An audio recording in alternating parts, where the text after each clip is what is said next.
Happy Asian Pacific American Heritage Month. So as tribute, I'll be going back to the Philippines to discuss another one of its superstitions. Philippines is a country filled with jungles and forests-ridden countryside.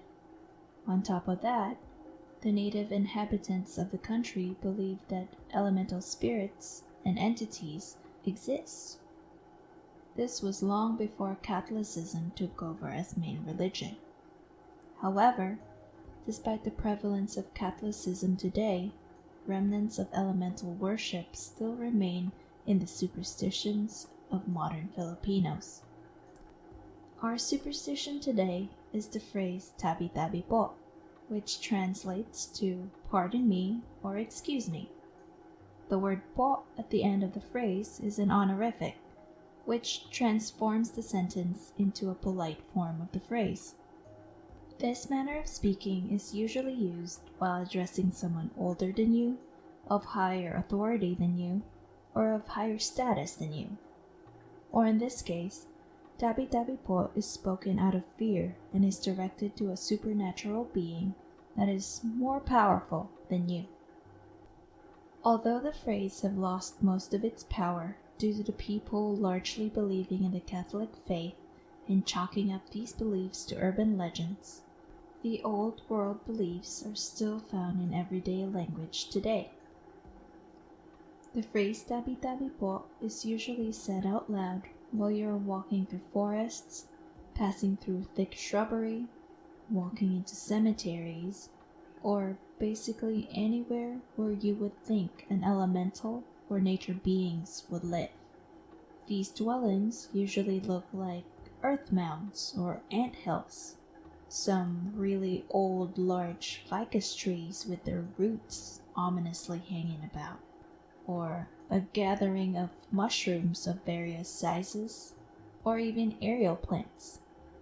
Basically, places where you think gnomes, fairies, and other creatures could live in are fair game. Almost always, this phrase is said during the night because these places look more sinister at that time. And it is believed that the night is when these creatures come out and roam the earth. The phrase signifies that you, a wandering human, acknowledge the presence of these supernatural creatures, despite not seeing them with your own eyes. You, in this scenario, aren't trying to offend or mock those who live in those woods, because you wouldn't want to anger those who are stronger and definitely more dangerous than you. The creatures that the phrase covers usually encompasses a myriad of earth-dwelling elementals, with their own unique stories that can be covered in other videos. Anyway, these nature spirits vary in motives and temperaments. Some are welcoming entities that want to help people, while others are malevolent spirits that want to do harm. And some fall somewhere in between the two extremes. Some have an appetite for human flesh. Some get a kick out of purposely leading travelers astray from their paths, while others just like playing with the humans they find, usually children and young beautiful women. But regardless of what type of entity you encounter, one thing is for sure: they are offended if someone disturbs their homes and dwellings. I mean, could you imagine a random human just stepping on your driveway and crushing half of your house? I'd be angry too. Saying "tabi-tabi po" alerts the creatures of your presence and give these entities a chance to move out of the way for the human. It is implied that a normal human cannot see these elementals unless you have that special ability. The phrase serves as their warning and your way out of being blamed just in case you do step on their houses.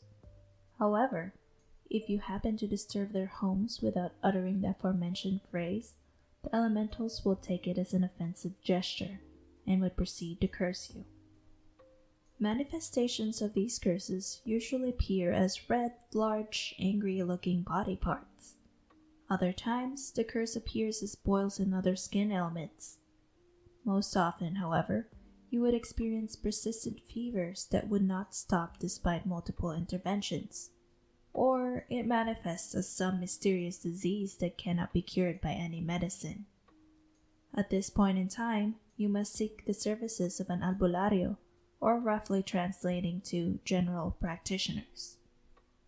Albularyos are not medical doctors, but they are respected healers. They usually gain their knowledge through a family member who is or was a healer themselves, or they become apprentices to other practitioners. Over time and experience, their skills grow to be able to take pulses and body assessments accurately. The albularyos usually live in the rural areas where access to medical facilities and resources are scarce. These men and women usually specialize in the use of herbs and tinctures to cure the person from the curses dealt by the elementals. These practitioners are usually adept at identifying the ailments and the creatures that dealt them. Only they can provide the incantations and herbs to use to purge the curses out of the patient's body.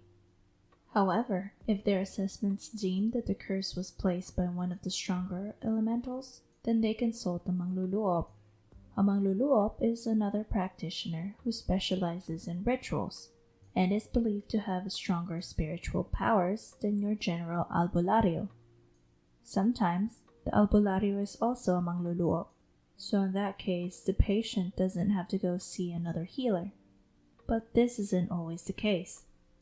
Together, the healers perform the proper rituals to appease these creatures, and you, the patient, is then given specific instructions to take the tinctures.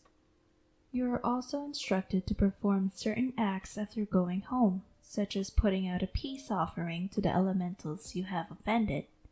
Usually, it's putting a piece of food by the area you think the creatures have lived in, or right outside your own house in case they followed you. Soon after that, the curse will be lifted and you can go on your normal life. Payments for these rituals can vary. Some albularyos do not accept payments because they believe that their gifts are made to be shared to all people, and that taking payments would go against their worldviews. It could taint their powers and would render them useless.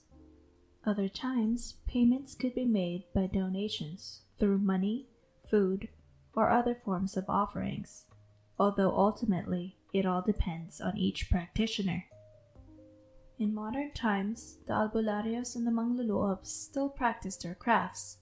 They are much less prevalent due to the rise of modern medicine and the push towards more scientific explanations to ailments and phenomenon. Although more commonly found in the countryside already, you can still find occasional practitioners in a stall or two by the street or parking lots. Despite the push for modernization, roots of elemental beliefs and the earth-dwelling deities remain in the superstitions of today, even if people just use them as sayings or offhand comments because their elders told them to do so. Modern Filipinos may or may not have forgotten where these superstitions came from and why they were coined in the first place. Yet it does show the resilience of these pre-colonialization cultures thriving despite their lack of popularity. But with the resurgence of greater interest in the occult and supernatural, more and more of these superstitions are being brought to light again.